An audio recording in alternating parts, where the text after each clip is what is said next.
أعوذ بالله من الشيطان الرجيم بسم الله الرحمن الرحيم رب اشرح لي صدري ويسر لي أمري واحلل عقدة من لساني يفقه قولي اللهم كل وليك الحجة ابن الحسن صلواتك عليه وعلى آبائه في هذه الساعة وفي كل ساعة وليا وحافظا وقائدا وناصرا ودليلا وعينا حتى تسكنه أرضك طوعا وتمتعه فيها طويلا اللهم اجعلنا من أنصاره وأعوانه اللهم صل على محمد وآل محمد. Assalamu alaikum everyone. Welcome. Sorry for a little bit of delay as we were setting up the computer and projector. So let's get it started. Just quick note that this is in hybrid. We have different friends, students from actually different states and friends in person. So let's be cognizant of that. All right. So why are we here? This is inshallah crash course on the designed and targeted mainly for college students, early years as well as maybe seniors in high school. Why we are doing this and why we have this course here. Let's quickly talk about the overview and objective, and then I'll go to some details, the agenda and sessions that we're going to have. So I'm thinking, should I talk about the first year of my college? Years ago, of course, it's different than your time. One of the challenges that the youth living in the West, they face is what? The ones that they want to be Muslims, they want to practice their faith and preserve it. What happens, especially as Shia Muslim, in the high school and mainly in the college, you want, and feel free to correct me if I'm wrong, you want to associate yourself with other Muslims. Like, generally speaking, in the West, we are a minority. And of course, to preserve our identity, we find each other. And one of the first places we go to is what? The MSAs, right? And because that's where you find someone that is praying, you will find more people that they wear hijab, things like that. And you can associate and you can protect your identity. What happens is, of course, when you go there, there are some good things that you find Muslims, and as soon as that happens, what comes with it? Discussions, okay, maybe you pray together, someone is open-handed, the other one closed-handed, the other one here, and that's the easy part. Rather, some discussions, questions and answers start to happening. So you are Shia, why? What do you mean? Why you are Shia? What's wrong with you, for example? Or tell me about this. We heard this, that, for example, you don't believe in Quran, or you have different Quran. Let's go to your house, and or some genuine question that people may have, other students may have, because of the lack of knowledge, right? So it can, okay, let me give you a very honest opening and reason why I was encouraged and thought about doing this. So multiple times, not once or twice, different friends were referred to me, or they directly came and they had these type of questions. And when we discussed, they were like, we were cornered in the college, and then some people started asking us challenging questions, and we felt weakened, or we didn't know what to say. And mostly this is in Muslim environment. Of course, there are other challenges dealing with atheists, Christians, others, but in the Muslim environment, the expectation is to have peace, Islam, Salam, peace, right? But sometimes it doesn't happen, and I heard some examples that it even went was physical or was about to become a physical, challenge and confrontation because of all the misconceptions that they have heard. So and there are two risks that basically motivated me and other friends to work on this 6-7 months ago. Two risks. One is a poor, nice, cool Shia Muslim is in college and being cornered, attacked, put on the spot, and they feel weakened if they are not ready to answer, to explain, and that can be a challenge because it doesn't feel good. I don't want to be on the spot and then not be able to answer. Or even, as I said, that can happen in the high school, especially senior years. So I don't know what to say. There is another challenge, which to me is more important, which I may be impacted and affected and get that kind of virus. Assalamu alaikum. What if they are right? What if I am wrong? What if my parents were wrong? What if I was not told the whole story? Which is, again, very legit concern and question. And I really encourage that, because we don't want to be practicing what we practice, believing what we believe, just because our parents told us so, right? Or raised us so, or we heard it from this or that. Actually, I want to stick to my tradition and thing. Usually in the first sessions of classes or discussions that I'm leading, sometimes I start with one hadith, which is very beautiful. I didn't think about it to mention it here, but just came to my mind. I think I should do that. That's a good tradition, because that's how I was raised. The first time started attending a class on Aqidah and our belief, that was one of the first, if not the first, narrations that I was told and taught. Whoever enters this religion by people themselves will kick him or her out. من دخل هذا الدين بالرجال أخرجه منه الرجال كما دخلوا. And whoever enters, accepts, becomes Muslim, Shia, بالكتاب والسنة, by the book of Allah and the tradition of Prophet sallallahu alaihi wasallam, زالت الجبال قبل أن يزول. The mountains will decay before, or move before he moves. Meaning he will be stronger, more rooted in faith than even the mountains, right? So what I meant was, I encourage that asking questions and research, because we don't want to be Shia Muslim just because we were born and raised or heard, or our parents were Shia Muslim. Okay, so where were we? I was talking about the objectives and maybe the motivation, basically to mitigate the two risks that the youth, the college student Shia Muslims, they face.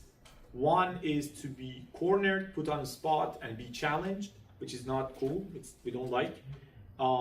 And second, which, as I said, is more important, being impacted, being affected, taking that virus and start, we have seen those cases that people, they started losing their faith. Why? Because it was not well rooted.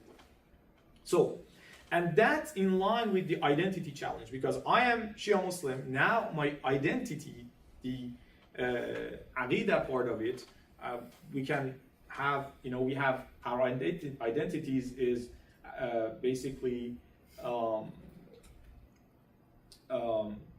how should I say, like different things are contributing to that, right? One of them being our aqidah. So from that perspective, I'm being challenged.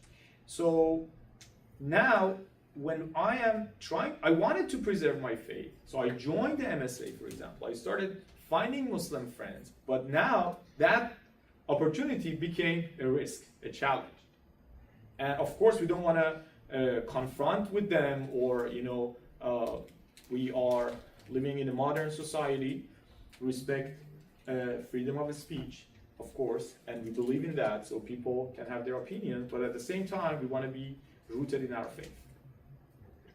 On top of that, regardless of being in North America or in the heart of Iraq or other Shia country, we are in the era of ghaibah of our 12th Imam, salawatullahi alayhi. So that is another challenge by itself, which I want to mention a hadith from Imam Hassan al-Askari, salawatullah alayhi, which yesterday was his birthday, and the father of our Imam, salawatullah alayhima, I think I mentioned the third bullet. So let's look at this hadith, which has a beautiful context. I don't have time to go to the details. One of the golden pieces of narrations narrated in one of our early books, in the chapter of people who had honor to see the Imam Mahdi alayhi salam when he was born. So inshallah, maybe in the follow-up courses we'll go into details about that. But one of the great top-level scholars of the time, Ahmad ibn Ishaq, who was the representative of Imam Askari, who was in Qom. It's a long story. He traveled to Samarra, and then it's a long story again. And Imam Askari showed him his son he knows, because he was the top leader of Qom and like among the Shia community, so he can take the news back, because it was not possible, as you all know, to bring Imam Mahdi to public, even not to public in a Shia setting. So he, with few others, they were in that meeting. Anyway, Imam Askari alayhi salam said, Wallahi la yaghibanna. Who? Imam Mahdi alayhi salam. When he was maybe 3-4 years old. والله لا يغيبن غيبة لا ينجو فيها من الهلكة إلا من ثبته الله عز وجل على القول بإمامته. By Allah, this son of mine that you are seeing now, he will have a ghaibah, occultation. That will be a challenging time for believers. People will lose faith. No one will be saved from halakah, from destruction, except the ones that Allah keeps their belief. Allah keeps them firm in their beliefs, again, rooted in faith, and also ala al-qawl bi-imamati, to believing in the imamah of Imam Mahdi alayhi salam, and also to be successful in supplicating and doing dua for hastening of his reappearance. Again, these two things, they need a whole another time of to discuss and go deep into it. But point being, from the time of Imam Askari, Imam is warning the Shia generations to come that there will be a challenging time. So I was saying, on top of that, we are here in North America. We didn't have time. I wanted to actually go around the room, see who is online from which state. That would be good, but maybe for another time. We are here in this challenging time, and we are facing those things that I mentioned. Okay, so I think that will give us enough motivation to start and have the goals and objectives in mind. To preserve our identity, our Shia identity. How? By understanding the core beliefs, which, as I will inshallah go through, from Quran. This is extremely important, and between us, I want to say, sometimes we lack as a Shia Muslim, which is not good. Let me give a quick story. one friend of ours, I mean, someone, our friends, told me, oh, there's a brother who is Ismaili, and he has a lot of questions. I want to talk to you. I said, okay. So he came to our house. We sat down outside, actually. That was cool. Sitting on the deck, and we were talking, I think, 2.5 hours first, and then another 2.5 hours. So total about 10 hours we talked. Long story short, his questions, I was expecting to be Ismaili question, like about 6 Imam, 7 Imam, all those things. None. What were the questions? Mainly about Sunni Shia stuff. Why? Because he was in a remote area, not close to the DC, and then didn't have any place to go, but close by Sunni mosque center to go, and he was basically questioned a lot, and he was not well rooted. Anyway, why I'm saying this, he had, what I liked about him was he had a long list of questions. Okay, this, next, he was going through them one by one. And what I remember what I was doing, for example, he asked questions, inshallah we'll discuss some of those. I would pull my phone and say, okay, read this ayah of Quran. And then English. So what does it say? Okay, it answers the question. Next. I think in this third session, I said the whole story for this point. I remember that he pulled the phone and going through the list. Said, oh, this question I think I already answered. You already answered. I said, okay, tell me the question. He said, oh, they say Shias, they don't have the same Quran as us. But I saw that all the questions I answered, you were answering from Quran, the app that we all have. Point being, that's one of the major misconceptions that, as you all know, out there. And it is important for us to understand our belief from Quran. Be rooted in Quran, and Quran is the central and Thaql Akbar, as inshallah we'll talk about. And of course, that will give us confidence to defend, to explain, and even be able to sometimes ask questions from close friends that we are having these conversations. We may need that. Also, I will start actually with this fourth bullet. Regardless, what should be our point of view about non-Shias? After saying all of these, the challenge is, so these people, I know what to do with them. Or not what to do with them, I cannot do anything. Rather, I'll see you in hell, for example. I will be seeing you from paradise and you will in hell, right? So, with that in mind, how can we have a coexistence? Is that the way that we, again, as a Shia, were taught by Ahlul Bayt, by Quran? What is the right standing point regarding that? Like, how should we see others, non-Shia? And of course, as I said, remembering that we are in the time of ghaibah, and we need those challenges and be ready for the challenges. Again, it needs a lot of another time to go to details. The Imams, they reminded us, prepared us, like holding to your belief during the time of ghaibah is harder than holding like a burning charcoal in hand. So, and we have seen, unfortunately, examples of that. All right. I forgot to mention that we will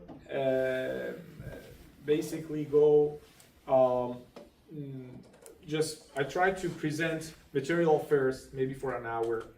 Here and there, if there are questions, you can stop me. But generally speaking, because there are going to be a lot of content, that's another quick reminder. So if you can take notes or be ready for that, and also be focused, so you don't be, because maybe you can feel lost if you don't follow along. And again, we are in the hybrid environment. We need to be cognizant of that. So let me pause here. Any question, any comment, any pushbacks? Do you think you're in the wrong place? Did your motivation align with why we are here? Let me pause for maybe a couple of minutes. Actually, this is a good time to pause and then do Maghrib and come back. But because now my next slide will be course outline. Any comment, any thought? Is that good? Is it bad? Feel free, Speak up, friends online. Can you hear me? Did I break your nap? What's going on? Okay, thank you. All right. We are good. Everything good? So, by the way, for friends online, I wish we had the camera to show the room. We have around 20 people here, right? 18 people. All right. So let's quickly talk about the outline of the course, and then we'll go for prayers. In general, 5 main topics, chapters, whatever we call them. First, tonight, inshallah, we'll talk about the idea of coexistence, as I said. What does it mean? How should we judge them, look at them, non-Shias, and in general, non-Muslims? Where we are on that from the Aqidah perspective, because it's not an easy topic. You may think, oh, you know, we are all cool. But I will start by putting a challenge here and then question you and challenge you and see how you respond. And we'll see. We navigate through.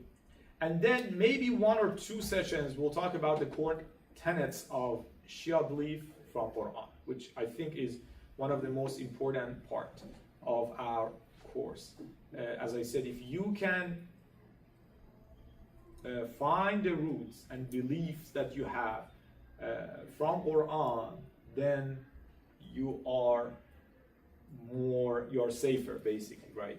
Because others cannot challenge you, and rather, actually, you can challenge. What about this ayah? If you believe in that, if your belief is this, how about this ayah? And that is actually kind of the approach that we see from Imam Sadiq, Imam Baqir alayhi salam, who had more engagement with non-Shias, and even later Imam, starting by putting ayah of Quran in front of them. What do you say about this ayah? When they say something, Imam challenged them with another ayah. It's very interesting dynamic. We'll inshallah try to have that here as well. Of course, after that, we'll talk about some of the misconceptions, which one idea actually came to my mind. It's good that we ask friends, students here, Sister Nur, if we can facilitate that somehow. I'm thinking we can post maybe a spreadsheets or Google form. If you have faced or anything is bothering you or you had challenge with, let us know. Maybe that might be better to at least consider, if not already covered. I found it most of them are a common theme, and but if not, that would be great, so we know new misconceptions out there. And then as the topic is very important and sometimes challenging, we want to have an unbiased study of non-Shia view about Imamah, because I would say most of the time maybe we have approached it from a biased perspective, which is fine because that we want to learn, but walk in their shoes, see how they see Imamah as one of our main tenets of belief. And also we will finish it by giving you some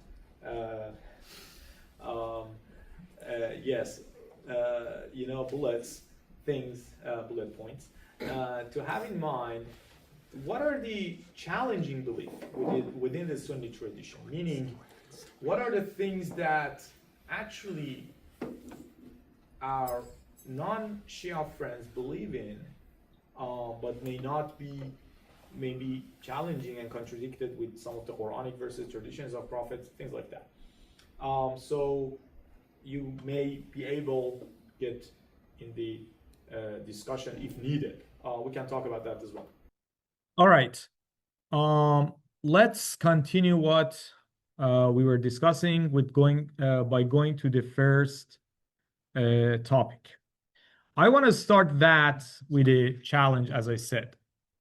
The challenge is, there is a famous hadith from Prophet ﷺ, narrated by both Shias and Sunnis, very, very famous, which says, the my ummah will divide into 73 sects.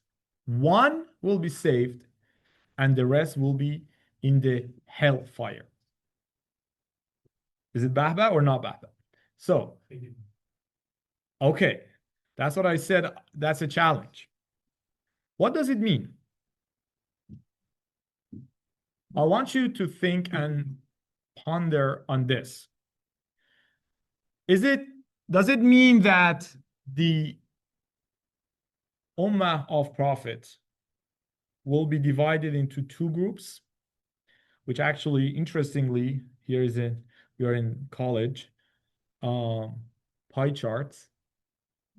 So is it the case? What do you think? I want to hear back from you. Actually, those percentages are correct because I put them in Excel. 1 divided by 73, and then 72 divided by 73. Sorry, what was the question again? The question is,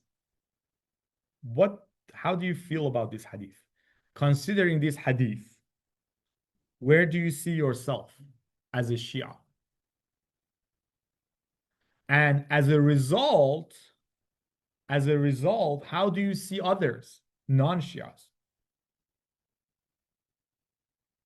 Be honest and frank and open. Someone in the chat said, we are all going to hell. Taqabbalallah. Okay. No, seriously. This is a serious. Yes, fine. Okay, you see yourself. Okay, cool. You see yourself here. That's good. That's good that you see yourself here. But where do you see? I didn't mention names that I don't know their names actually, but I didn't say the names. So this is confidential. So where do you see your non-Shia friends that they just prayed maybe half an hour ago? Based on this hadith. That's the challenge. Yes. You see them in the big orange area of the pie chart, right? Don't tell me. Don't speak of myself. You said you see. I will say what I see, but what you see. I see that. Okay. Yeah. You see them in the dark orange. Okay. You don't see them. Okay. Yes. See that it's talking about the Ummah in general, and it's saying like 1/73 of people will be saved in general. It doesn't matter about their sex. That's what I'm saying. Okay. I see that. I see your point. Actually, that doesn't work. That doesn't work. That doesn't work. It doesn't work? Yeah, no. Unfortunately, this week. Speak louder. Yeah, speak louder so friends online can hear you. That doesn't work. Yeah, don't worry about it. I will repeat. So okay, that percentage of Ummah, regardless of their faith, they will go. We have a huge responsibility, okay? Beside the responsibility, I know that's a good comment, but do you see the rest of Ummah? Because say فرقة ناجية والباقون في النار. One فرقة, one sect is saved and the rest are doomed. Like, if I take 1,000 people and 72 are independent on their own, and then the rest will be one way, like the numbers would be different then. It just says 736. It doesn't say like an exact percentage in each one. I know, but it says one group, not one person, one group. But let's say you have 1,000 people and only 72 have their own independent thing they think of, and the other like 900 whatever are in another group. Okay. Does that make sense? So the proportion of people is different. Okay. Because it's not talking about percentages, just say the different sects. It doesn't say out of 73 people, 72 of those people are wrong. It just says of the sects, 72 are wrong. So what about Say how many people is in each sect? that doesn't matter. If you categorize people, if you divide them, a Venn diagram, right? If you divide them, there can't be anything out of your M set. So that's good. I'm challenging. These are good answers. Someone says, I see them eventually being saved and coming to heaven. after they have served their time in hell. Thank you, Judge, Your Honor. So after they serve their time in hell, but that's a good point, but how can you back it with this hadith? This hadith from Prophet is kind of the opposite. I feel like those unselfish people with pure hearts are above everyone. Okay, so yes.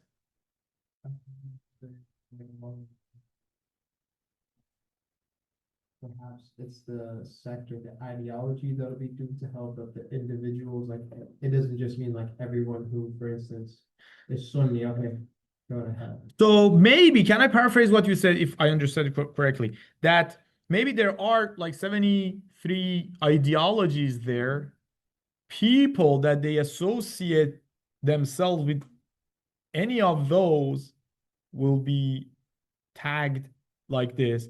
If they don't feel any association, that's not the subject of the hadith, right? Is that what you said? That's fine. That's fine. Because like if The whole point was present a challenge. Okay, so get you engaged and we'll talk about it. You also raise your hand. Just gonna say, like, how I see it is like the majority are held because of like they follow the majority versus like those that are gonna be saved are the ones that follow the truth, but the people that follow the truth are very like bare minimum compared to like the majority Yes, that of course. tend to follow like the majority of like opinions. Okay, great. So with that, let's at least now you're thinking about this. Basically, somehow this is related to anthropology, like getting to know people, right? Let's go and see how Quran talks about this topic. This is actually a very, very important topic. As I said, like under anthropology, knowing people, and Quran, of course, should have something about it, which it does if we, inshallah, understand it. We'll see, wow, this is a great perspective. Let's start with almost the most famous ayah or surah in Quran, which is Surah Al-Fatiha. What do we say? What do you read in Surah Al-Fatiha? أعوذ بالله من الشيطان الرجيم بسم الله الرحمن الرحيم الحمد لله رب العالمين الرحمن الرحيم مالك يوم الدين إياك نعبد وإياك نستعين, which need whole discussion. اهدنا الصراط المستقيم صراط الذين أنعمت عليهم غير المغضوب عليهم ولا الضالين. So, can one of friends online read the English translation? Which, by the way, we'll have, oh my God, we're running out of time already. We'll have a lot of maybe readings today. So I want some volunteers to read, preferably from online audience, because first of all, it can be recorded better and friends here can hear them. Can anyone quickly read the translation?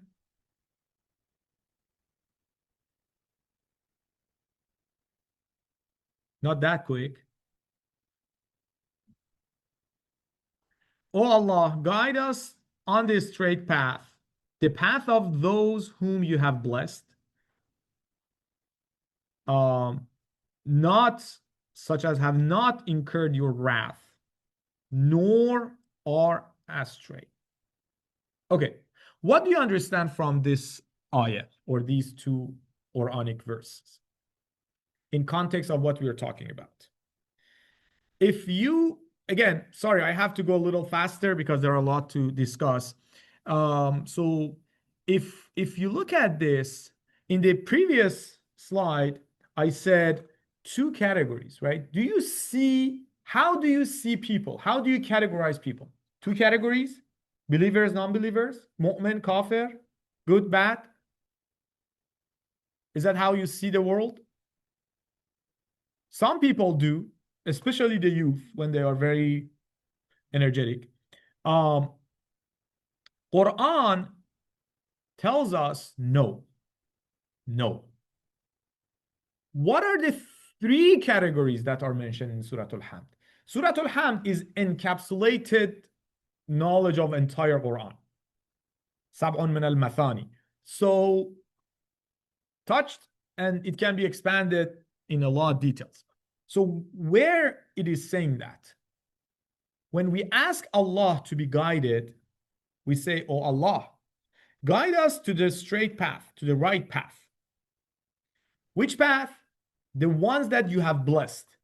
In other ayat of Quran, those people are introduced. I refer you, you can search and find that beautiful ayah. أولئك الذين أنعم الله عليهم. Anyway, and not the ones that your wrath is incurred upon them, nor the astray. How many groups? Three. What are those three? أنعمت عليهم, مغضوب عليهم, and ضالين, as we all say. Right? أنعمت عليهم, مغضوب عليهم, and ضالين. Right? What does it tell you? What do you understand from this? That in general, at the high level perspective, Quran is not dividing or seeing people black or white, good or bad, 0, 1. Rather, Quran talks about a spectrum, which, yes, on one extreme, there are the best of the best, an'amta alayhim. As I said in other ayat, it is explained more. أولئك الذين أنعم الله عليهم من النبيين والشهداء والصادقين وحسن أولئك رفيقا. Different groups. And then there are worst of the worst. The wrath of Allah is on them. And the third group, which there is a reason I drew it like this, and probably there is a reason that the word ضالين has a mad, is people, there are people that they're not the best of the best, nor they are not the ones that Allah takes them as enemy. His wrath is against them. He's in fight with them, right? So, I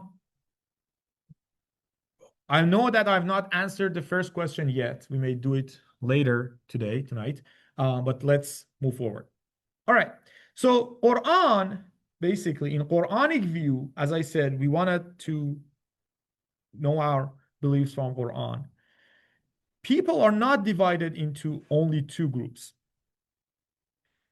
The majority of people, actually, they fall into the gray area, gray category, ضالين in general. Now, you may ask the question, but we see a lot in Quran, الَّذِينَ آمَنُوا الَّذِينَ كَفَرُوا الَّذِينَ آمَنُوا الَّذِينَ كَفَرُوا, right? The people that they believe, the people that they are disbelievers, like they rejecting. We barely see Quran talking about the rest. Although you are claiming, which is actually said by Imam Ali alayhi salam, that they are the majority of people. So that's the challenge we want to understand and solve. There's a beautiful narration from Amir al-Mu'minin alayhi salam that this group, they are positioned between the believers and the mushrikeen, non-believers, kuffar or mushrikeen. But they make up the greatest and largest portion of people. Ajalluhum, meaning like the biggest. So, but do you know why we don't see it much that they are mentioned in Quran or talked about? Okay, let me ask. Or sometimes when I say I ask, as I said, we may not have time to go one by one, but at least think about it. Can you think of an ayah or 10 ayah that they talk about Dhalin, the gray people? But if I ask you good people, bad people, you can think الَّذِينَ آمَنُوا وَالَّذِينَ كَفَرُوا الَّذِينَ آمَنُوا وَالَّذِينَ كَفَرُوا الَّذِينَ يَصُدُّونَ عَنْ سَبِيلِ, like a lot of back and forth between good people. Fir'aun, Musa, good followers of Fir'aun, like the enemies of Musa, Musa alayhi salam and his followers, things like that, right? What about others? So, val means what? In Arabic means someone that is lost, technically not being on the right path, either from Aqidah perspective, nor either from Aqidah perspective or from actions, amal, deed, practice, right? So, for example, if I claim and believe that I'm a Shia, okay, and for example, I don't pray, am I an'amta alayhim, best of the best? Of course not.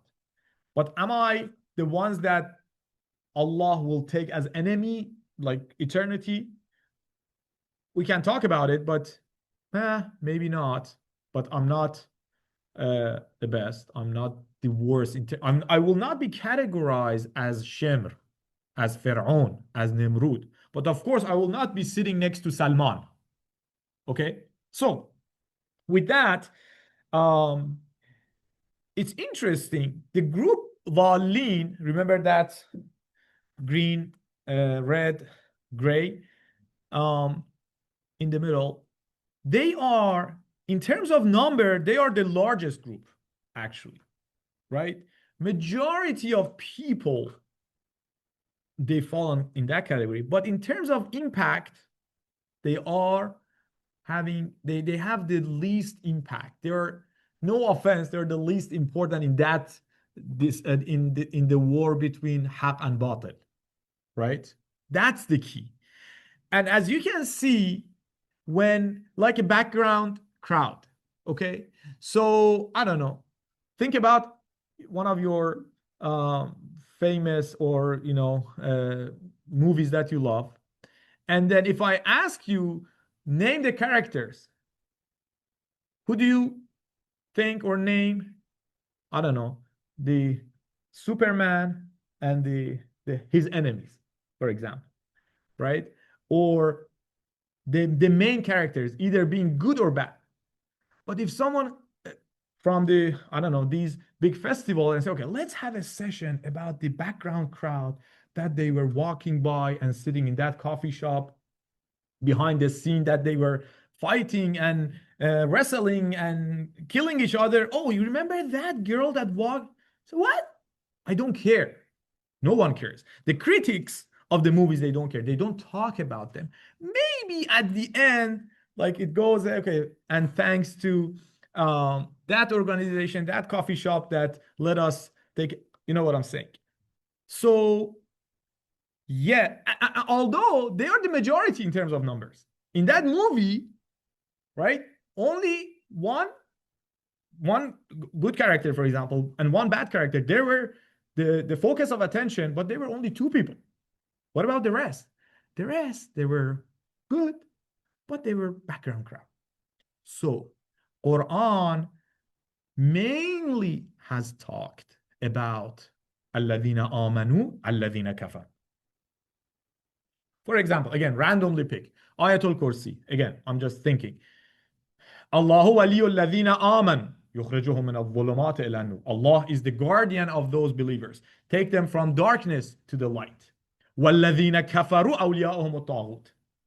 Keep going back and forth between those two groups. However, Quran has not forgotten about the rest, but again, they are less important in terms of battle of haq and batil, right? In the battle between truth and batil, for example, between Prophet Musa alayhi salam and Fir'aun, those two are the most important and people close to them, right? Not the rest. Now, let's have some fun. It's interesting that, it goes to the next slide. Yes. So there are mentioned, before I thought that's the last bullet, there are less mentioned and far less often. There are different names, Ashabul A'raf, Murjauna li Amrillah, people that their matter is deferred. The ones that are in waiting list to be judged. People, look at this beautiful hint. People that are tagged or named to be judged are whom? Salman Farsi is waiting to be judged? Ashab Sayyid al-Shuhada are waiting to be judged? No, they will go to paradise. They don't wait. On the other side, Namrud is waiting to be judged. Shem is waiting to be judged. No. What is the point of wasting?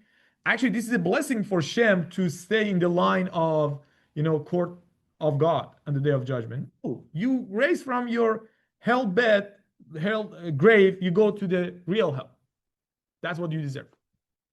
So people that are called Ashabul Mawazin, that they will be judged, scaled.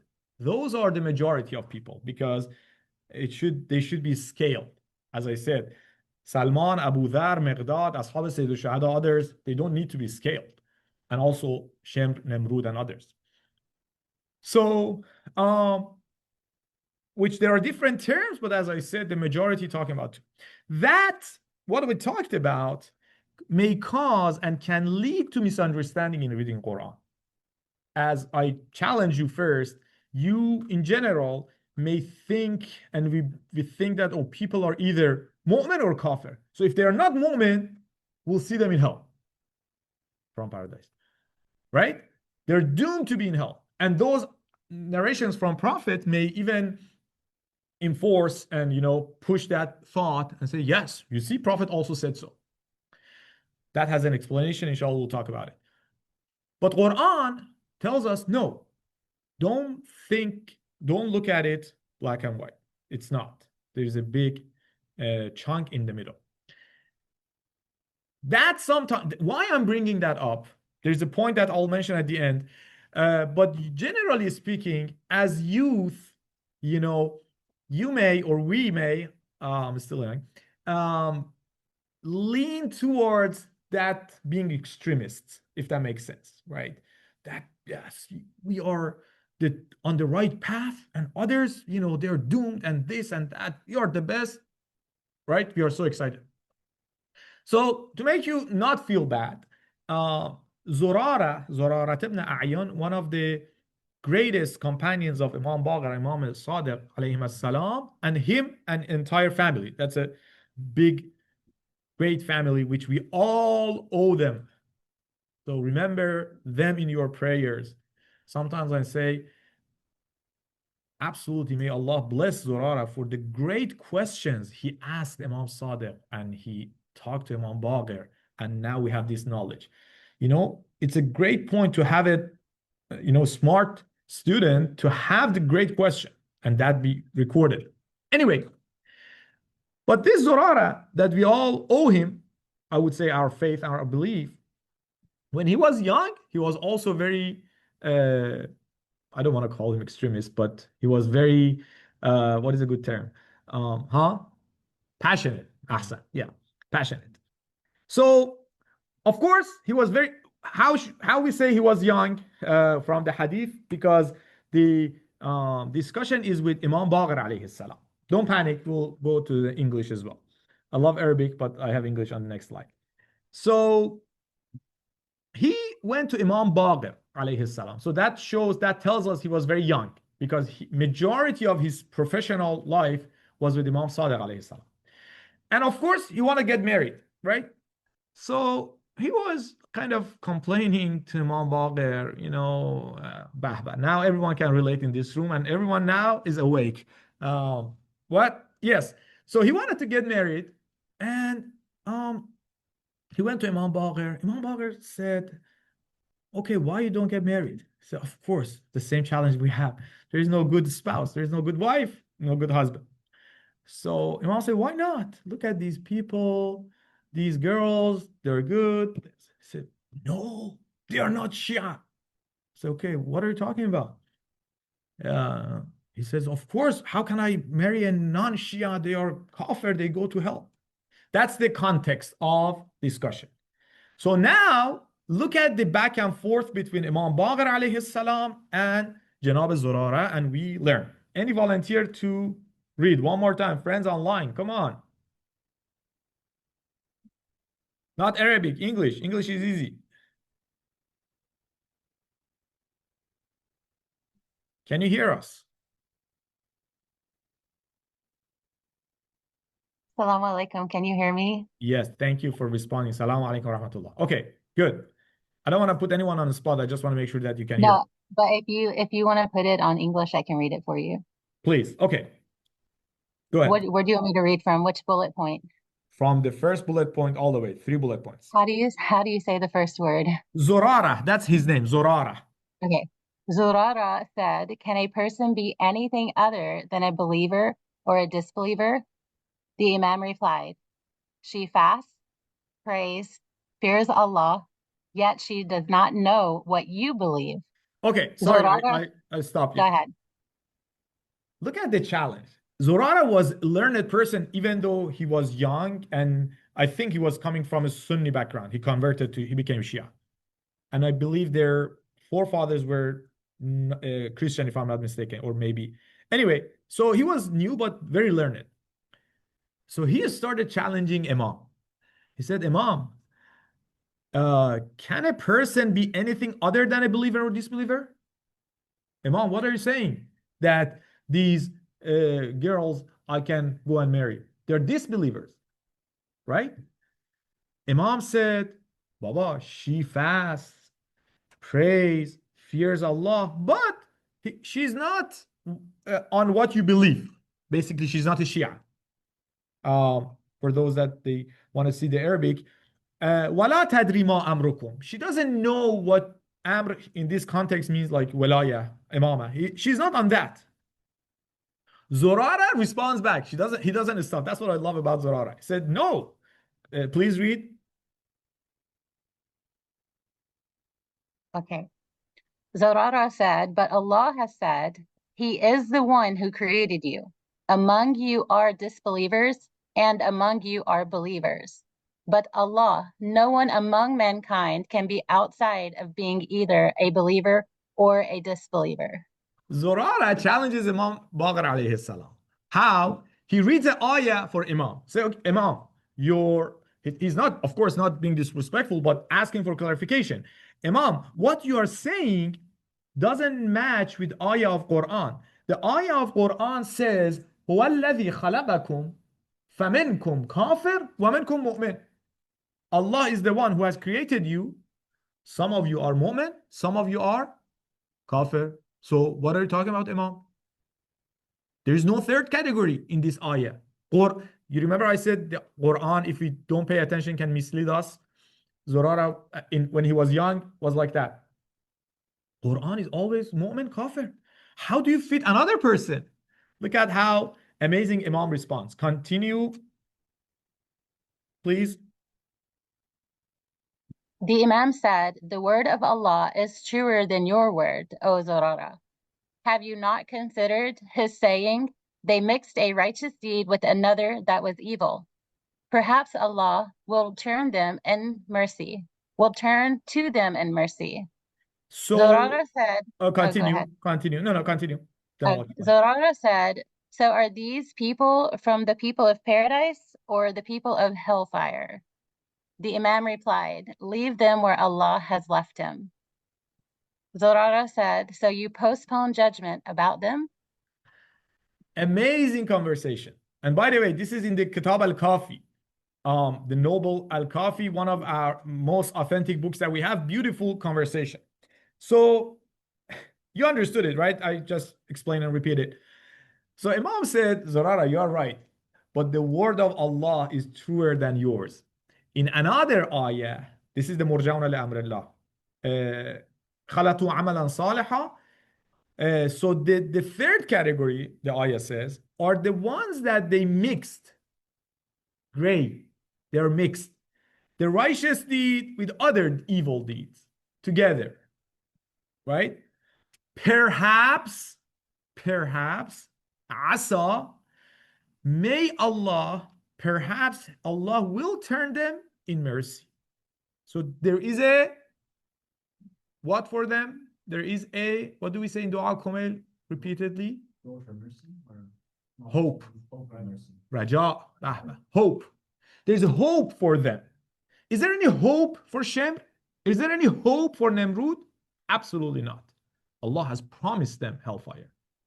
So they are not the subject of this ayah. They are not the ones that in dua kumail that we say, oh, ارحم من رأس ماله الرجاء. They're hopeless. But the Imam says there is another group that they have some hope. So Zurara said, okay, now tell me, are they the people of hell or they are the people of paradise? You see, Zurara keeps going back to 101, black or white, right? So Imam says, Baba, leave them where Allah left them. Utrukhum haythu tarakahumullah. Leave them as Allah has left them, meaning postponed the judgment about them. The matter is not judged about them yet. So Zurara says, Aturjawnahum, are you postponing the matter about them? Imam says, continue please. The Imam said, yes, I postponed them just as Allah has postponed them. If He wills, He admits them to paradise by His mercy. And if He wills, He drives them to the fire because of their sins, and He does not wrong them.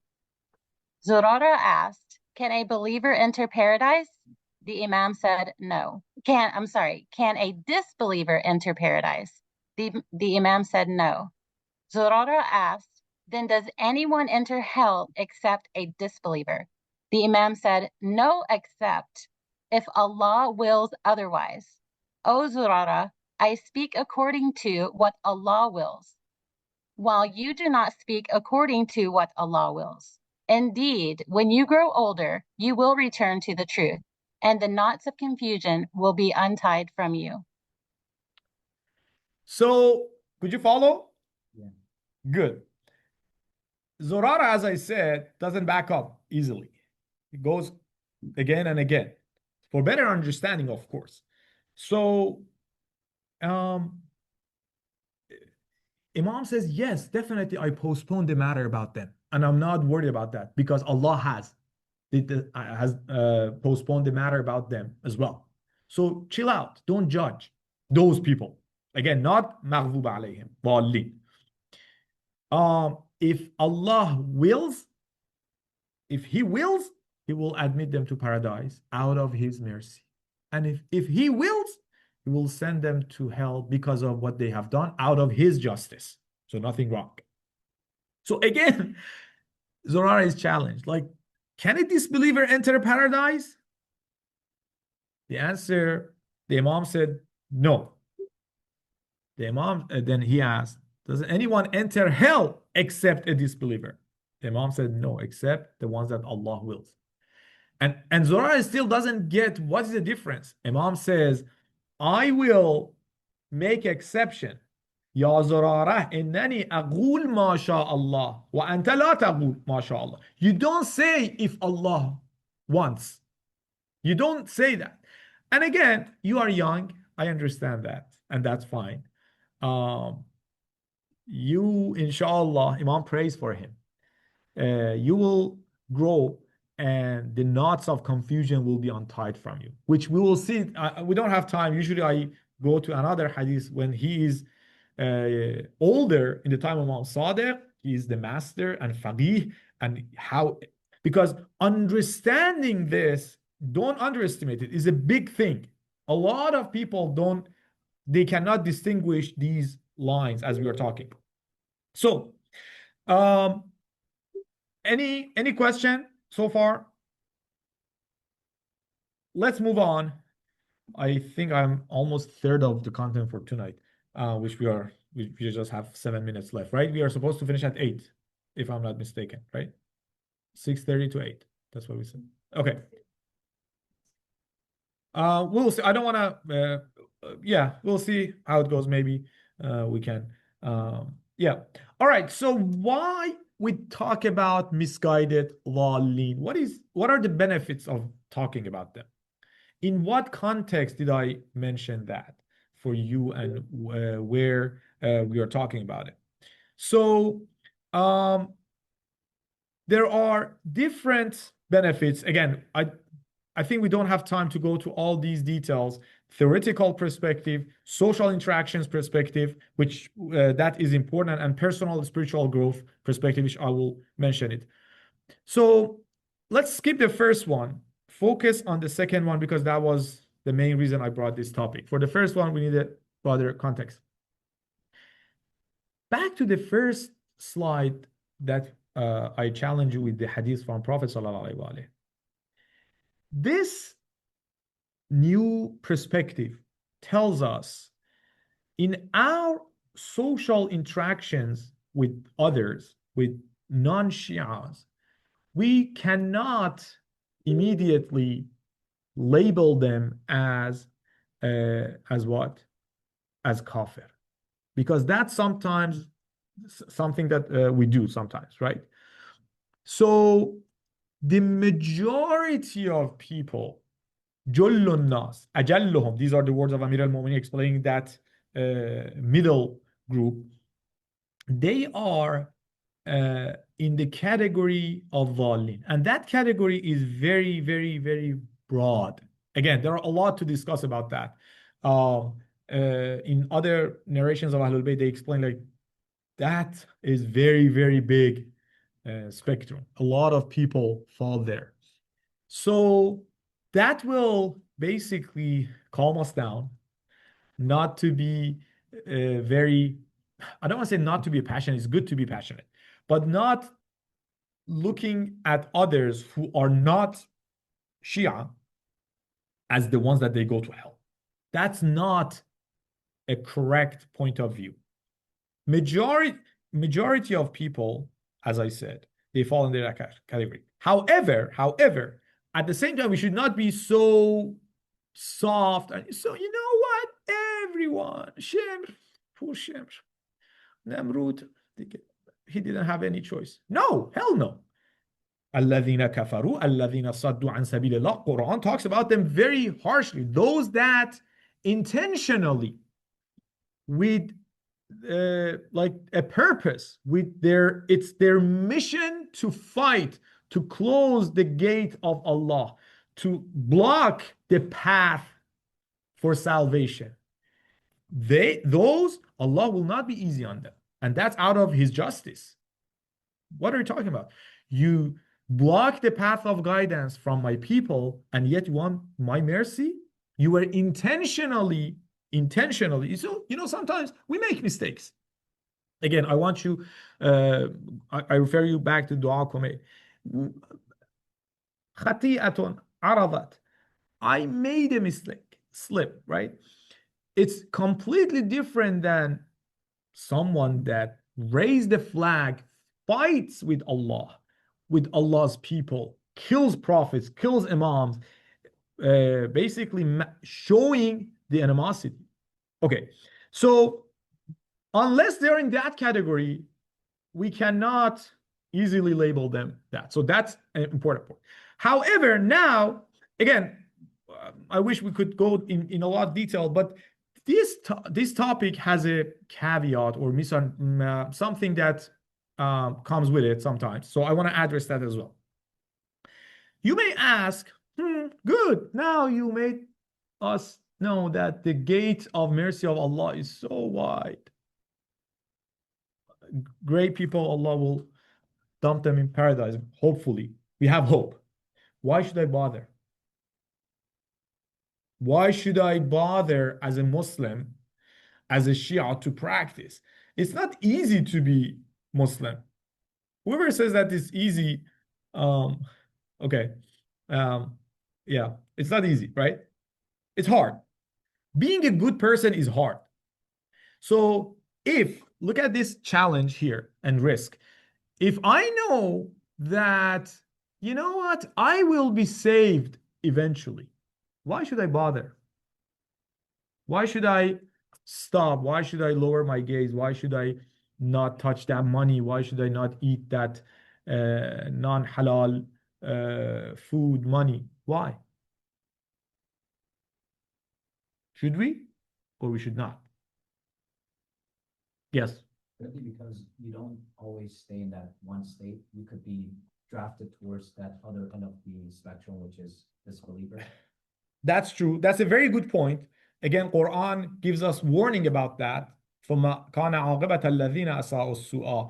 The end game of people that they keep doing wrong things and bad things is to the point that they will reject. Reject means active, like being actively rejecting the sign of Allah, and because of that, they will go to that category on the red side, مغضوب عليه. Yes, there is another point that I wanted to mention here. So the people أنعمت عليهم that we talked about, they have superiority over misguided from three aspects. Meaning, so don't say, you know what, at the end of, I am not Shem, Alhamdulillah. So you're living in that gray area, something will happen. Allah, inshallah, will save us, right? We'll enter the first levels of paradise. We mop the floors of Salman and Abu Dhar. What could be better, right? Why bother in this dunya, right? Or we will be in the kitchen of paradise. Yes, we will not be in the palaces, but at least we are not in hellfire, right? Sometimes we may have some thoughts like that. No, I want to wrap up with this. No, that's a wrong understanding and result of that discussion. Rather, if we understand the alladhina an'amta alayhim, we know that they have superiority from different, at least three aspects. One, remember, the dhalin, the matter is not confirmed, is postponed. So they are in limbo. You don't know what's going to happen. Who gave you guarantee that, yes, Allah will have mercy on you, so, don't care and do whatever you want? No, there is no guarantee. The guarantee is for whom? The first group.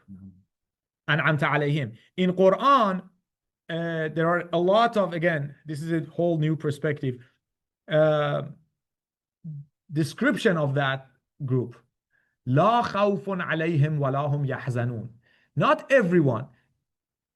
That group, an'amta alayhim, the blessed ones, they don't have any fear. They don't have any regrets. They don't have any waiting time. That's painful to be waiting in a line that you may or may not be safe. And there is no guarantee to you. There is a guarantee to those people, actually, that they will be safe, but no guarantee for me. So it gives me motivation to strive to be in an'amta alayhim, right? And the fear in the day of judgment, as I said, they have that fear with them. And also, that's another key point here. Don't think that by not going to hell, you will be in next to Ashab Sayyid al-Shuhada, next to Amir al-Mu'mineen's house. No. And that's sad. Why else do you want to go to paradise? Not to be with Imam Hussein's next to him? Basically with Amir al-Mu'mineen, with the good people. There are differences in levels in paradise. And that's the thing. So our prayer should be to be with Abrar. Why? Because Abrar are the ones that La khawfun alayhim, to be with them. Otherwise, there might be different levels. Now, I wanted to wrap up tonight with a couple of enlightening narrations in that regard. So after having this new perspective, the topic that we're talking about were coexistence. So now you can understand why I brought that up. So from the Aqidah perspective, we have an understanding, but I don't want you all to walk out of this room with the understanding of, oh, you know what, now we have more hope in the mercy of Allah, so do whatever you want. No. Now let's look at a couple of hadith from Ahlul Bayt alayhim salam talking to us. So I'll go to the English ones. Anyone can read, friends, online? If not here, Ali Naqi, can you read out loud? So, sorry, that's a theme that we see in the hadith talking about the three groups that we talked about. So, but the third group I picked for this part of the conversation from Imam Sadiq alayhi salam. Go ahead, please. They do Loud. From Imam Sadiq, they do not follow the path of the people of truth to enter into it. These are the ones who will enter paradise due to their good deeds and by avoiding the prohibitions which Allah Mighty and Majestic has forbidden. However, they will not attain the ranks of the righteous. Al-Abrar. لا ينالون منازل الأبرار. They will not attain the ranks of the righteous. أبرار. وتوفنا مع الأبرار. Don't we say in the du'as? Who? The people that, لا يهتدون سبيل أهل الحق. They're not firm on the right path. They're good people, right? They're not Hitler. They're not the worst of the worst, but they're not also very firm, very like Sabil al-Haq. Allah, Imam says, eventually Allah may have mercy upon them. But guess what? They will go sit next to Amir al-Mu'mineen? No. وَلَا يَنَالُونَ مَنَازِلَ الْأَبْرَارِ. Let's continue. Humran is who? Is the brother of Zurara that we talked about. Zurara ibn A'yan, Humran ibn A'yan. He asked Imam Sadiq alayhi salam what he asked. So I think, I don't know, it's a little hard to understand both English and Arabic, needs explanation. But go ahead, Ali Naghi, read it. Let's see if it's easy to understand. From Humran who asked, I asked Abu Abdullah Imam Sadiq, they, the Sunnis, say, isn't it amazing that there are people who claim Allah will take a group out of the fire and place them in paradise alongside his chosen friends? The Imam replied, do they not read the saying of Allah blessed and exalted? And besides them are two other gardens. There is a paradise beneath a paradise and a fire beneath a fire. They will not dwell with the friends of Allah. Okay, was it clear? It needs a little bit of context. They were kind of mocking Shias by saying, these people, they believe on the day of judgment, Allah will take out of hell some group of people and let them enter paradise. Because they had this mindset of black or white. That was a popular thought. They were kind of mocking group of Shias that they had that belief.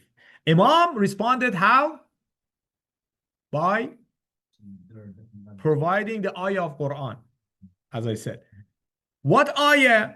The ayah says, the ayah, min dunihima jannatan. Surah Ar-Rahman, right?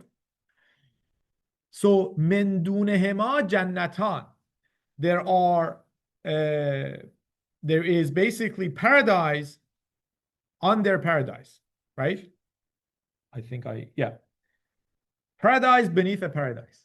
Jannatan, two paradises, right? So Imam is saying there are ranks, there are levels. Yes, Allah will take them out because they were saying Allah will take them out and put them next to prophets. No. If they come out, it's good. It's way better than being in hell. But Allah, they will not dwell with the friends of Allah. They will not be in the awliya Allah's level. And the last one, which is from Amir al-Mu'minin alayhi salam, which we will stop with that.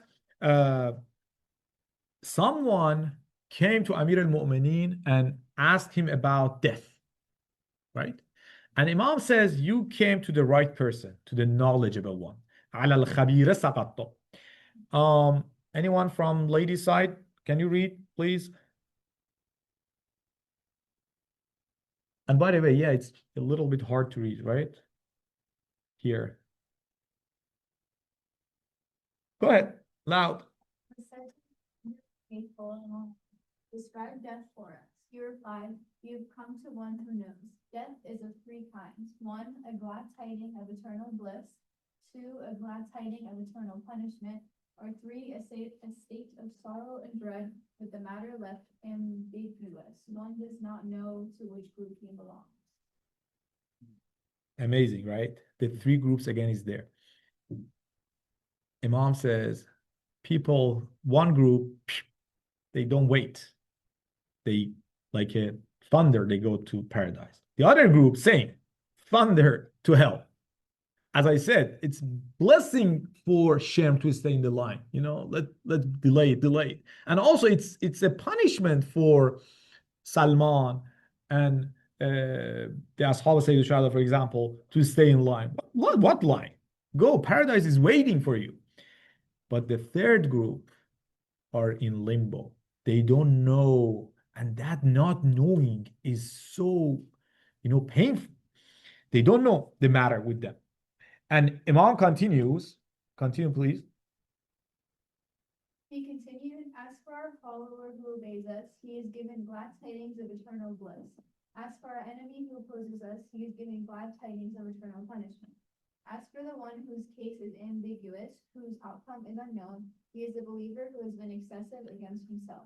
He does not know what his end will be. To him, the news of death comes with fear and uncertainty. So the follower that is obedient to Allah, is obedient to Ahlul Bayt, their actions are good, their matter is clear. Right? And of course, the enemies of Allah, the enemies of Ahlul Bayt, their matter is also clear. So those are two sides of the end of the spectrum, right? But the middle one, they don't know. And that again sucks. And Imam is explaining that. Now see how Imam Ali alayhi salam, Amir al-Mu'mineen, is talking to all of us, each one of us as a kind father, being the father of Ummah, that who cares about us. See the language that Imam is talking to us. Continue, please. Allah will not place him on the same level as our enemies, but he will take him out on the fire through our intercession. So act and obey. Do not rely solely on this intercession, and do not consider the punishment of Allah to be light. For among the excessive ones are those whom our intercession will not reach until after 300,000 years of punishment. So Imam alayhi salam is saying, yes, people are not either mu'min or kafir, but don't just be hopeful and relax and give up. فَعْمَلُوا وَأَطِيعُوا. Strive, act, obey Allah, and do not rely only on the shafa'ah. Yes, it will come.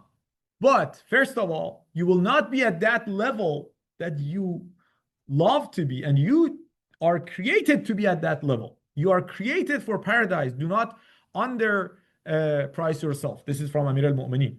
You have been created for paradise. Don't sell yourself cheap. And do not underestimate that the punishment of Allah. And because of that, strive and work hard and try to be in the category of An'amta alayhim. So we ask Allah subhanahu wa ta'ala to help us, to remind us to be among the abrar, the believers, and basically to help us act, obey, and not rely on the shafa of Ahlul Bayt, which we believe in. We're going to talk about them, that in coming sessions, inshallah. That's one of the topics of misconceptions. And remember these words of advice from Amir al-Mu'mineen sallallahu alayhi, and take them serious, inshallah. So before we close the session, let's recite the salawat. Allahumma salli ala Muhammad wa ali Muhammad. Any question, any comment? I said, okay, let's close at 8:15, so 2 more minutes. This course will be bi-weekly. So inshallah, we'll see you in 2 weeks. I think, again, we'll talk with Sister Noor. They're going to be maybe some sort of group chat so we can have discussions, questions, if any. Also, we'll create a form for any misconceptions, as we talked at the beginning of the session, you may have heard and is bothering you, or you want to share and you want that to be discussed. Please share that. Those are the housekeeping stuff. I said at the last. Any other question about what we discussed tonight? Comment, question, pushbacks, heartburn, yelling, screaming? Yes. So for those who are at the lower level, right, will they ever have the chance to see awliya Allah, like Rasulullah, for example, Muhammad, salam. Is that a possibility, or that's not really something that? I mean, that's still the whole thing is gray, remember? So it's not guaranteed. Of course, we don't close the hands of Allah. He can do what he wants, but that's not in the plan, at least. It can change. But the point being, it's not about the visit, it's about the level of closeness, right? Yeah, so what we have certain ahadith, as you saw, that no, they will not be in the same level. But what's called when they are sentenced to life, some visits, there might be visits, I don't know. But it's still, that doesn't give us the, pass to say, okay, you know what? Yeah, there's a hope. Don't rely on that hope. That's the whole gist of our last part of the conversation. Any question on the lady side? Yes. So from Zara's questions that Imam Salih, he asked, can a disbeliever enter paradise? By disbeliever, he's referring to Prophet, or? Yes. But then does Prophet extend to like anyone who isn't Muslim, or is it possible for non-Muslims to enter paradise? Yes, it is. That's the point. Yes. So that's a broad discussion, but yes, non-Muslims, they have path to, and actually that's one of the beautiful things about Islamic view. In some, at least, sects of Christianity or other sects, the saved ones are only limited to one group. So we say no, as long as that first slide on that is very important. It's very broad spectrum. As long as they have not raised animosity, active war with God and his people, there is hope for them. Not guaranteed, but hope. Okay. So with that, let's close our session. Inshallah, we will resume or continue in 2 weeks, and we'll be in touch through emails. Check your email, inshallah, and we'll see you, inshallah. اللهم صل على محمد وآل محمد وعجل فرجهم. اللهم كل وليك الحجة بن الحسن صلواتك عليه وعلى آبائه في هذه الساعة وفي كل ساعة، وليا وحافظا وقائدا وناصرا ودليلا وعينا، حتى تسكنه أرضك طوعا وتمتعه فيها طويلا. اللهم اجعلنا من أنصاره وأعوانه. اللهم صل على محمد وآل محمد. اللهم صل على محمد. Thank you, everyone, friends online, and my apologies for a little bit of delay at the beginning. Inshallah, see you in 2 weeks.